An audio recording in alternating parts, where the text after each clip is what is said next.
Hey, everybody. Welcome to Buffalo Plus and the Buffalo Plus YouTube page. Mike Catalana, Jenna Cottrell, and Dan Fates here talking a little Bills football. Guys, injuries is the biggest story coming in. Cole Beasley at the wide receiver position, and then Stephon Diggs. Dan, I'll start with you. You concerned at all? Not really. He popped up with an oblique injury at the Bills walkthrough yesterday. Sean McDermott's been pressed about it. He said, he had to talk to trainers to get an update on it. That was a little concerning this morning, I thought. But then when I saw that he had spoken to the media, kind of put me at ease because really injured guys usually don't talk to the media, Jenna. So that kind of put it at ease for me. No, I completely agree because I think talking to the media, there's that availability for the line of questioning, could get into things. And I think if a guy wasn't prepared, wasn't healthy, and I think just the way Stephon, he was pretty calm about it, but I think all the team, everyone has been very calm as they approach the postseason. They know, we've seen this team have a lot of fun, a lot of personality, but I think now it's the turn of, okay, we're getting ready for this start of this second season and let's tone everything down and focus in. All right. Well, speaking of talking with the media, he didn't talk a lot about his injury.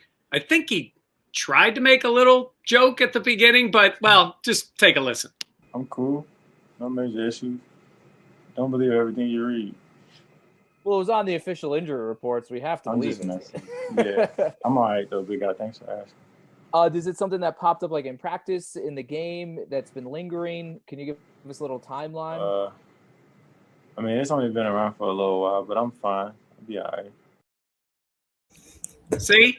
He'll be all right. Hey, don't believe everything you read. So in this masked world, he was smiling behind that mask, right? Yes, definitely. Okay. Definitely. So we're all on board with that. I guess we'll see. Nobody knows. I think the Beasley thing is a bit of a long shot, but again, we haven't we'll heard see. from Beasley. We have not heard from Beasley, which is another indicator of how it's indicator different. for the Bills. All right. Something a little different here on Buffalo Plus. We've got a guest. That's because it's playoff time. And so if we're going to have a guest, we're going to bring in someone who knows what they're talking about. The insight from Indy. Let's bring him in. His name is Anthony Calhoun. He's an Emmy Award-winning reporter, covers the Colts, sports director at Wish, host of the Sports Locker and the Kickoff Colts Show, all those things. Anthony, welcome to Buffalo Plus. Mike, it's great to be with you guys. I remember seeing you, just last year, right? Down at the Super Bowl, down in where were we? Miami. That's right. Yes. Miami, and that was a great time. And who would have thought, me being a Syracuse grad and going to those Bills games after doing internships in Syracuse and covering Billy Brooks, who actually has done my show with me. He's been on the show. Oh, that's great. Yeah. As an analyst for so many years here in Indy. And Bruce Smith, all those guys. And now here we are talking about the Colts getting the chance to take on the Bills coming up on Saturday. It is still amazing to me that this is what you guys' first home game since 1996. Is that right? Yeah. Home playoff game. He did. Mike was there. Mike was there. The last time Wait a minute, you were there, Mike? Well, let me explain something here. Okay, so you're number 2 on this list, but you're still a long way from me. I'll start this out by saying I have 2 very talented people I work with, but they're way too young and it's way too annoying because I started covering the Bills before they were born. So I was there during all those years, but I do remember that playoff game. I remember those playoff years, and it was coming off all those, the Super Bowls and that time. So it was like, oh yeah, just a playoff game. It was very different. By the way, before we continue on this, I have to thank you again. We talked about on the Super Bowl. We were talking on the red carpet. So this was the photo you took for me. That's right, man. Yeah. And look, first of all, a couple of thoughts. That guy looks great. The other guy's a quarterback. But anyhow, no, I'm kidding. You handled it right away. But what I keep thinking when I see it is, oh my gosh, we were standing right next to somebody. Nobody was wearing a mask. I know. It's like a different world, right? We haven't talked to a player. What's it been like for you guys with the Colts? I assume it's the same kind of thing, right? Yeah, man. Let me say this too first. Congrats to you and your legacy and what you've been able to do For someone who's been in the business for a little over 20 years and knowing how competitive it is and knowing how the business has changed so much from owners and you got to do it this way and for you to be able to stay consistent and be able to have a voice in that town speaks volumes about you as well. So let me just. How much did he pay you? How much did he pay you? What did he pay you? No. You guys learn whatever you can from him. There's not a lot of us out there. So. And you wonder why we had AC on the show tonight, right? Exactly. Yeah, that's right. That's exactly right. But back to how weird it's been. One thing about our station, similar to yours, we bleed blue. When you think about it, we do a pregame show, we do a postgame show. Pregame show, a full hour. Postgame show last week, we went almost 2 hours. Post going to playoffs. But I will say, what's been great about working with the Colts organization, their PR staff is pretty good. This year they were voted the number one, if you will, best PR team in the NFL, and they give us a lot of great access. Now, granted, we don't get in-person access, but we get the Zoom interviews and we get things that we need to be successful. And for post game, they bring the players. They ask us, well, who do you want?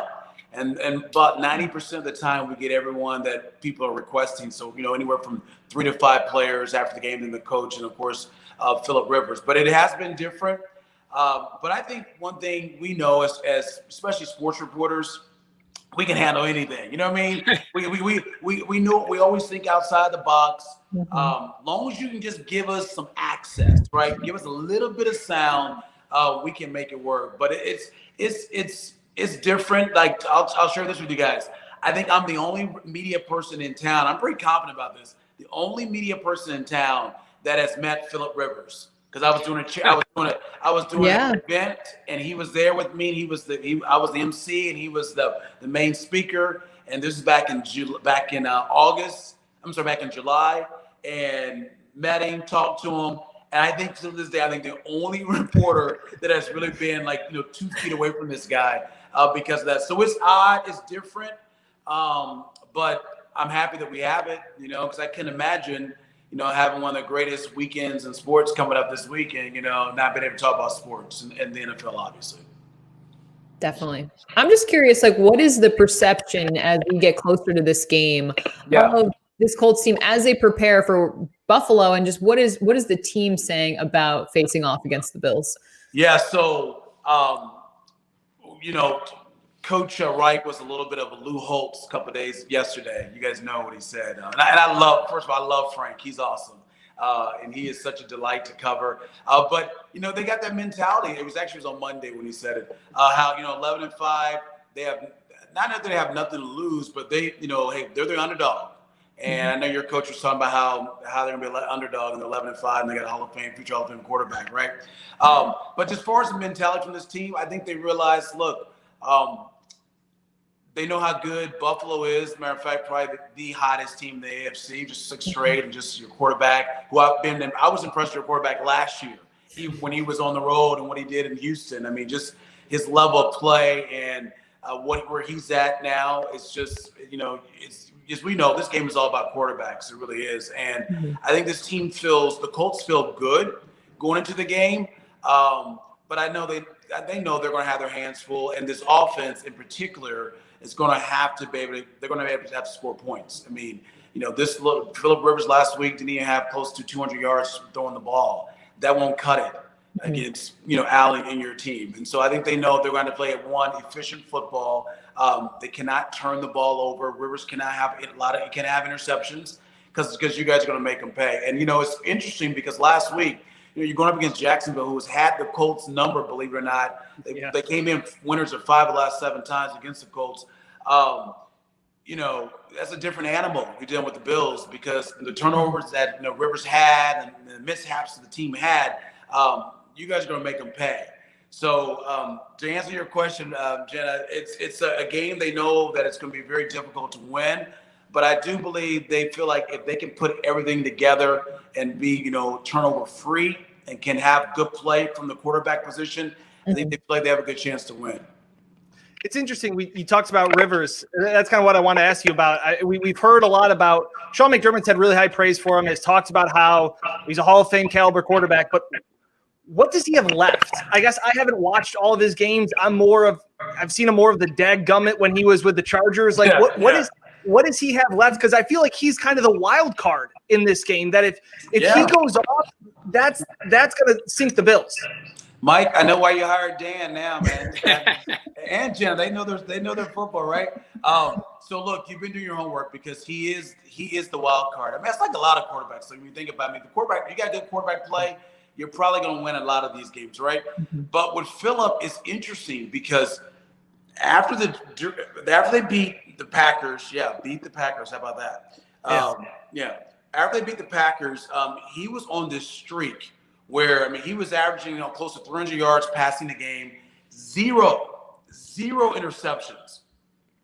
And then the last two games, where you get ready to go into the playoffs, you get concerned because the Steelers game, they got the lead, 21-3 at halftime, and then they score 17 unanswered points, and Phillip has he just doesn't play well in the second half. And then that carries over to Jacksonville, and you're like saying to yourself, whoa, what's going on here? The thing that's interesting that has a lot of Colts fans concerned is, and I love Phillip. He's been great to talk to. He's awesome in the media. He hasn't been able to really bring this team back, been down the fourth quarter comeback. Now, there was a time when the game was even. When the game was tied against Houston at home, and so it wasn't really that, it wasn't like he was trailing, he was tied for the most part. Like he had to get a touchdown, had to get a field goal. Right. So back to him, it just to me is like it's if he has 300 yards, no interceptions, couple touchdowns, Colts win. I really do believe that. But if he's got an interception, barely close to 200 yards, they're gonna have a tough time. Now, here's what's been good for the Colts, and that's helped him out. The running game has improved tremendously, and I know you may talk about that. And so that's been able to help him open up the passing game. It's been able to help this team out tremendously. And Jonathan Taylor, he's been a horse, man. He's been fun to watch, and he's only a rookie, and he's getting better. And Mike, I thought about Thurman Thomas, back in the day. That's what I'm thinking about him a little bit. A little Emmitt Smith as well. That's what those guys can do in the postseason. What the running game can do for you in the postseason. Okay, so we laugh because Dan is over there. We talk about the running game all the time because the Bills are not a good running team. They just happen to be a spectacular passing game. And Dan has been convinced, and the Bills have sort of proven it out this year, that you don't need to run the ball. Okay. But when you're the Colts, throw it 45 times. I don't care. For now. But I'm thinking if you're the Colts, and I know this might sound like an old school thought, but if you talk about Rivers managing the game, when I looked at his numbers, managing the game, he still threw for over 4,000 yards. It wasn't like he didn't throw. And he does have the ability to run, but I also believe that no, the team has the ability to run, not Phil. He couldn't run. He couldn't run when he was a rookie. He's never been able to run. He knows that. Yeah. Okay. But in terms of being able to run, I know it's an old school way of thinking, but run the ball, don't turn it over, keep Josh Allen on the bench, right? Yeah, you're right. You're exactly right. You'll notice, and you guys know it is when it comes to postseason. All about that time management, right? Mm-hmm. Who is utilizing the clock the most, right? Keep them on the bench, as you mentioned. One of the things that a lot of Colts fans have been struggling with Frank Reich, and I love Frank because Frank's a big Christian guy, and he always speaks from the heart. And if he feels like something's not right and he messed up, that man's going to tell you that he messed up. There's been so many times on Mondays he'll come back. Like I think it was one. I'm trying to think what game it was. Maybe it was the Browns game where Phillip was just brutal. He just didn't have a good game at all. It's probably his worst game of the year. And he had said Phillip had played well or something like that. And I'm like, Frank, what are you talking about? There's no way you can say it, right? He comes back on Monday and he goes, hey, I don't know. I shouldn't have said that. Most coaches wouldn't even said anything like that. But he comes back. But that's just Frank who is. But one of the things that a lot of Colts fans have kind of been disappointed in him as a coach, and it's some of the play calling, especially in the second half, where the running game, especially the Steelers game, where the running game was going so well. I mean, great. And they stopped, they went away from it. And so I think now, as long as they, run the football and Jonathan Taylor's he's effective, he's doing a good job, there's no doubt in my mind that's going to be the philosophy against the Bills. And that should be your philosophy any game for the most part, especially a playoff game. And we have a rookie running back that's running the way he's doing. I'll tell you what's so unique about him. We had his dad on our post-game show. We had a chance to get his dad on our post-game show on Sunday. And his dad told me, I said, man, what was it like seeing your son, rush for 250 yards? How great is that? He goes, I tell you what. He goes, it was great to see him do it. He goes, but what's so unique is that about 4 weeks ago, my son was telling me, he's like, Dad, I didn't realize, man, this game is just flying. It's just so fast, so much faster than it was in Wisconsin.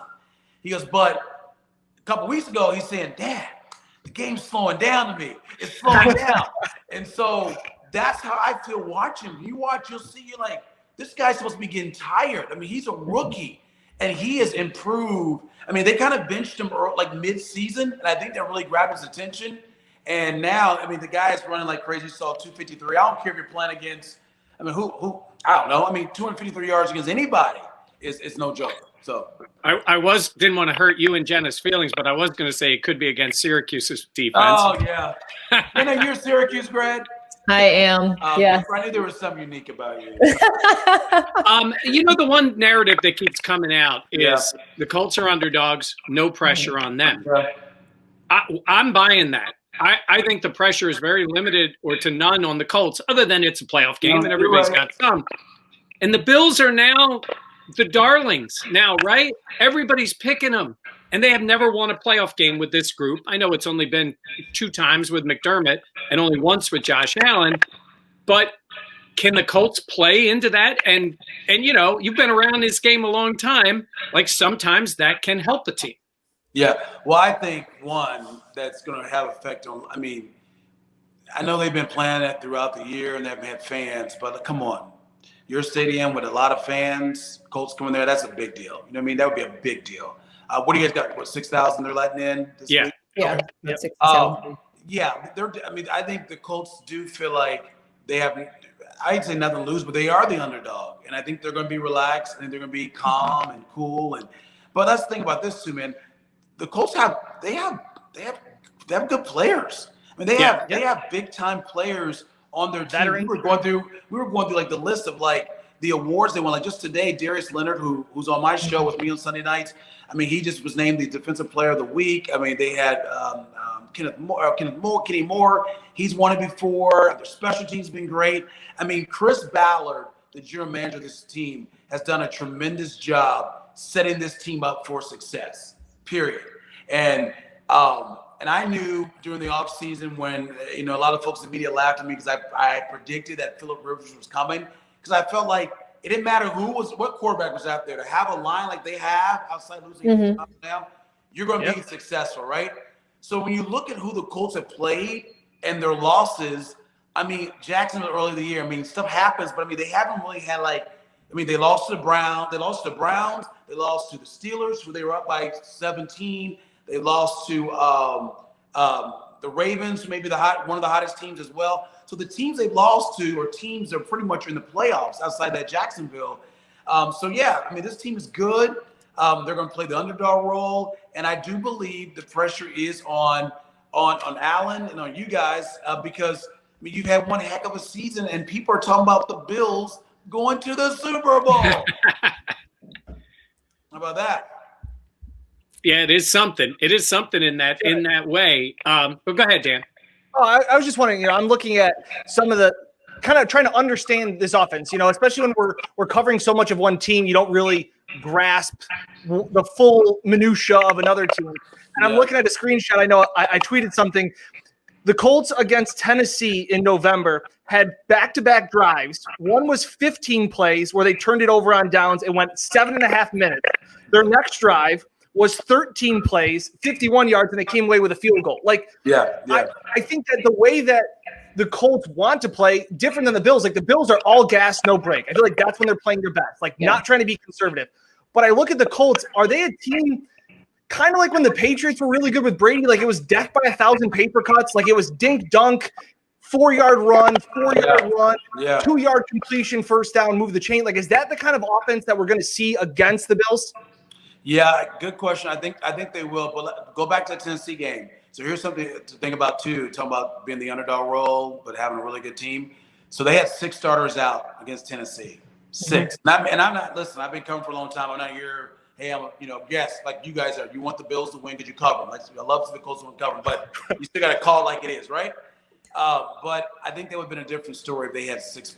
If they had those 6 starters in the game. Yeah, that's kind of offense they have. They're not doing a lot of the deep passing. They're not. One thing that I think that is more like, establish the run, get 5 or 6 yards here with a pass, maybe get 13 here. If you get a chance, go for 20. But nothing like what you guys are doing. Nothing like we saw against Miami. None of that stuff is happening, from the Colts perspective. But the thing that you guys should be concerned about is T.Y. Hilton. He's gotten a little bit better the past 3 or 4 weeks. Connection.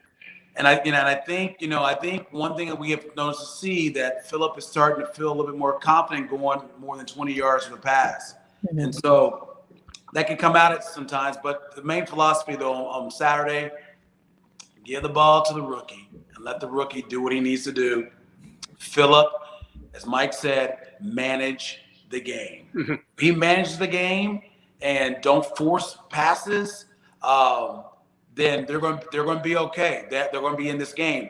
The problem is if they can't get points, if they turn the ball over, what they know is this: you guys are going to make them pay.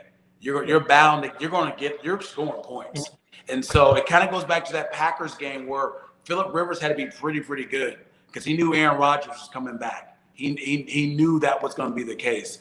And we kind of felt that with the Browns too early in the season. I remember they were starting out. They were 2-1, I believe, or 1-1. And I said, well, we're going to learn a lot about the Colts this week because we know one thing about the Browns: they're going to be able to put some points on the board, probably. Yeah. And so that was the case. But go ahead. I'm sorry. Yeah.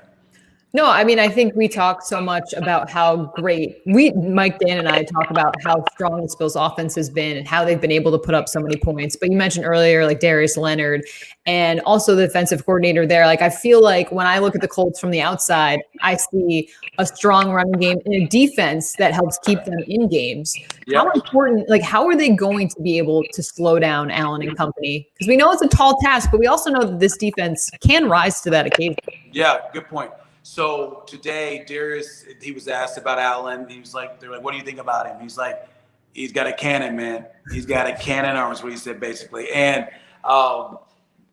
this defense, they have so many stars that's on this unit that what has impressed me this year with them is that how they're able to forget things. It's almost like that bend but don't break. And it wouldn't surprise me if the Bills get off to a nice start against them because they kind of slow. They start slow, and then they make these adjustments at halftime. At least most of the season, where they're able to. There was a point where they were going, 5 games where a team didn't even score a touchdown in the second half. That's how good they were. Wow. And how this defense at one point, you remember, was ranked number 1 in the league for weeks.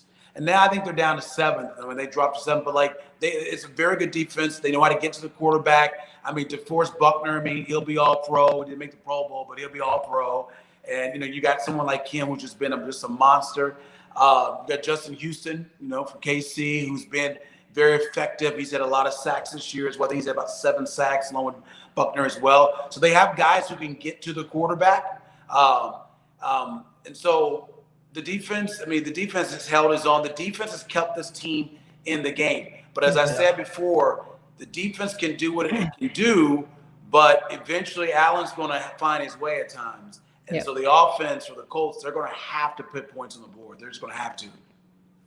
Well, Anthony, we really appreciate all your time today. This is great insight to the Colts. Very honest, telling us what it's there. And from the outside, I think we're in a lot of agreement because we look at the Colts as a really solid, well-coached team with a veteran quarterback.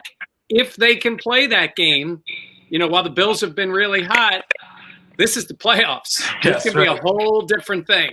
So we'll see how it plays out. Hey, why I got you here, and this is not Bills related, but you're in Indianapolis. You're a Syracuse guy. Everybody knows about SU hoops. Yeah. You've been talking about it a lot lately. What's going on in Indy? What's going on with the NCAA tournament? Yeah, man. You know, it's interesting you bring it up because I actually just moved in a new home. And so it's funny because this room that I'm in now, on Monday actually broke the news about the men's NCAA tournament coming to Indianapolis. And so we're thrilled. It's a big deal, obviously. And I mean, you guys have been here before. I mean, you know, you guys go to other media events and things like that, other sporting events, but I'm a little biased because this is home, but we do pretty well when it comes to these big events. And so the city is prepared. As I was telling my sports team the other day, I was like, guys, you guys understand the entire basketball world. It's going to be centered on our town. I mean, 68 teams, like that's unheard of. Like that's crazy. But the city's thrilled. They're ready to go. I know we'll do a tremendous job because everything we do, even from the Super Bowl here, we do it with integrity, a lot of class, as organized. And then, you know, safety is number one for these student athletes. You know, I have friends of mine that work at these hotels in downtown. They're telling me they're going to have, you know, we got 68 teams. So, like, friends, let's take the Marriott downtown. Every team has a floor of its own. So, you know, you got 26 teams all in one hotel, every floor. So you may have Syracuse, let's hope, you know, Duke or whatever. They all have their own floors. And it's going to be great. And having that Assembly Hall and Mackey Arena, that's going to be great on those campuses. And then, of course, Hinkle Fieldhouse. I was talking to my buddy Jim Nance, and he told me his biggest, it would be a dream for him to call a game at Hinkle. Yeah. And so I'm sure CBS is going to figure out a way to make that happen. But yeah, man, Mike, we're pumped. We're excited about it. I'm just hoping, Jenna, that our cues, that we can be here. Because I tell you, I mean, we've been off, for 40 days, it seems like? I was just saying. They're playing today. You mentioned Duke earlier having a floor at the hotel. I hope maybe they don't this year. I know, man. It's going to be wild. But hey, Mike, one more thing, man. So when I was in Syracuse, I was working at WTVH5, and they would send me up to these Bills games, and guys, that's kind of where I kind of learned about the NFL and just covering the teams and stuff. And I remember just it was always cold. I mean, granted, Syracuse is cold too, but just how rabid the fans, how much they love their team. I remember interviewing Bill Brooks in the locker room.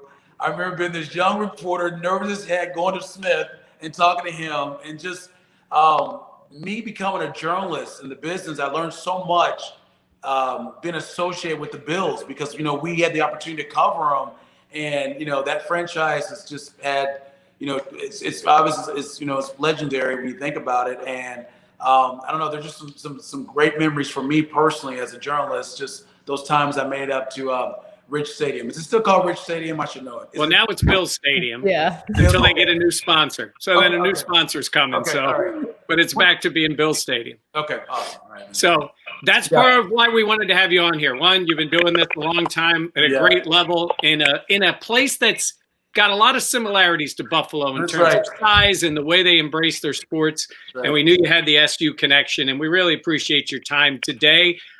People will be checking out what you're doing. Give everybody your Twitter handle. At least they can follow you there and know what's going on. Yeah, man. So it's AC Wish TV.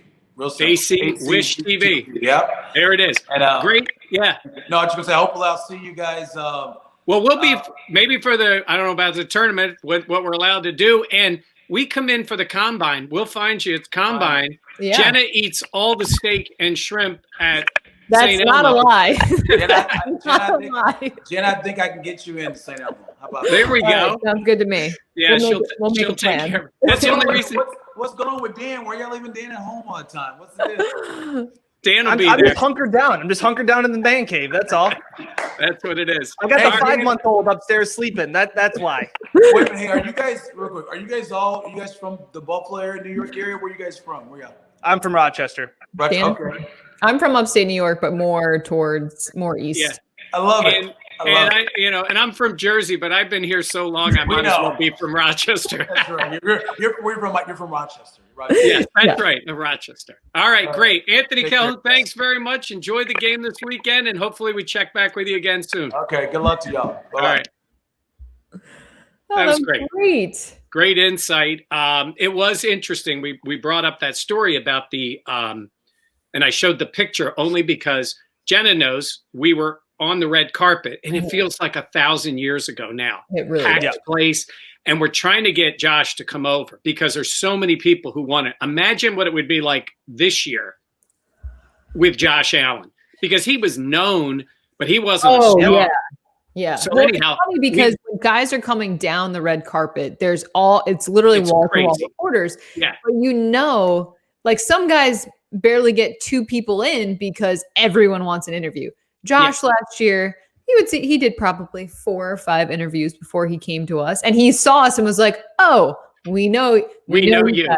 So he comes over and does the interview, and AC Anthony there, he goes, here he is. Next thing I know, he's showing me on his phone. He took like 20 pictures of me with Josh, and he's going, "Hey, here we go. Airdropping. I'm getting them to you." He goes, "You better get those on Twitter now. Your competition's not around," which was great. He was on it, and he was doing his own job at the same time. So, I knew he had the connection there. And guys, I said that. I believe his insight on that team, which is what I expected, is he knows they're good. Yeah. But I get the feeling, Dan, I was thinking, I think his belief is perfect is too strong of a word. No. But they have to play close to that game. And that's a guy who covers them every week to beat the Bills if the Bills play their game. Well, I think they need to play perfect and get some help from Buffalo.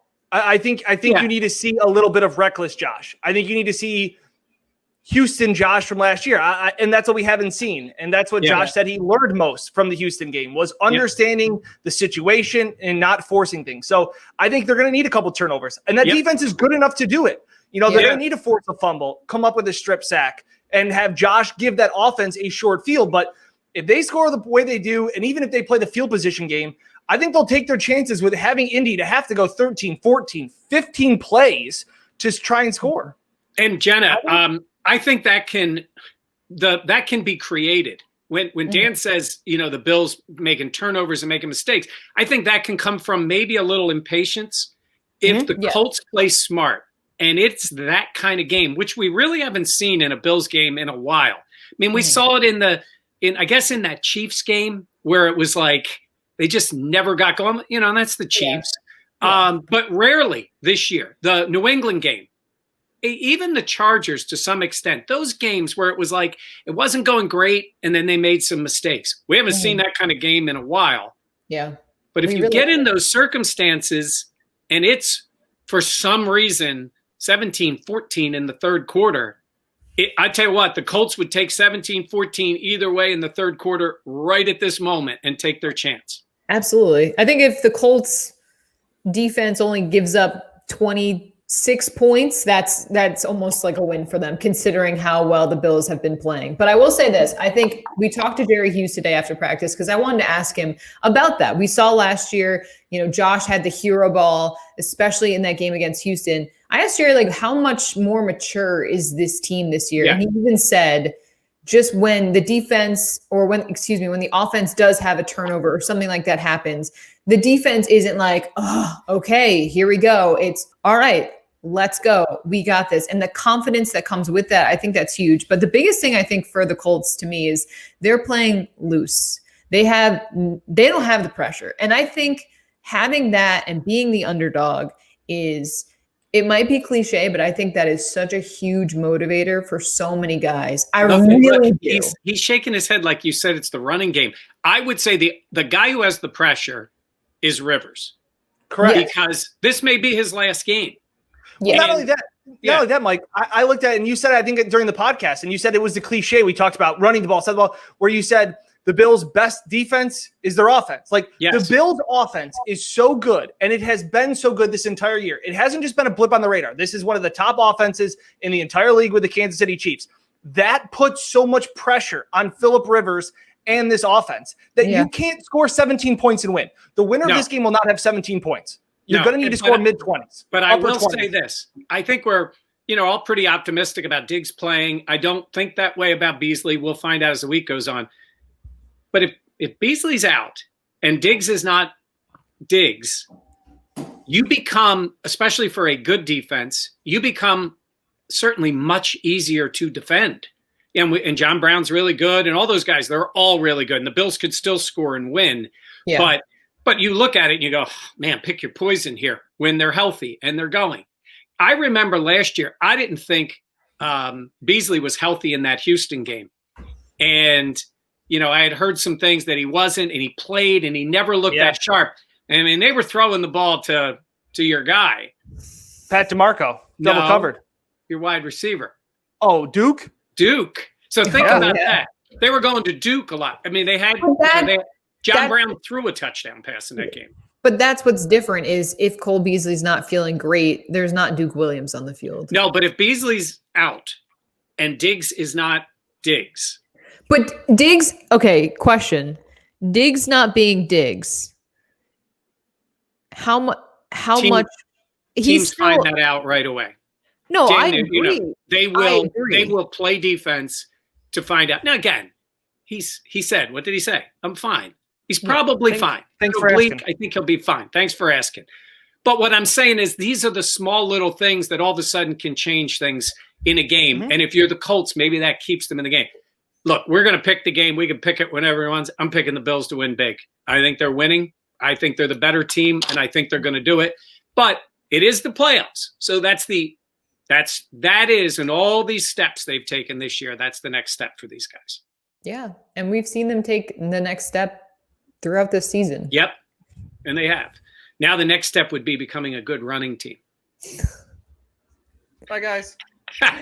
That's the final boss. All right. Hey, thanks everybody for being with us here on the Buffalo Plus YouTube page. Anthony Calhoun, AC, did a great job telling us all about what's going on in Indy. And I was really happy to ask him about that, the NCAA tournament thing, because that's going to be wild, having all the teams there. And Indianapolis, and it is the type of city you want to have that in. They have the facilities, the hotels. They're used to big events. They've had Super Bowls there. So, and it's a home of the NCAA. So that's not a surprise that they would have it there. But we thank him for being our guest. We're going to be on all week. We'll be back tomorrow night, 7:00. Let's Talk Football Live, getting you ready for the game coming up on Saturday. For Jenna Cottrell and Dan Fates, I'm Mike Catalana. Thanks for watching, and check us out on Buffalo Plus.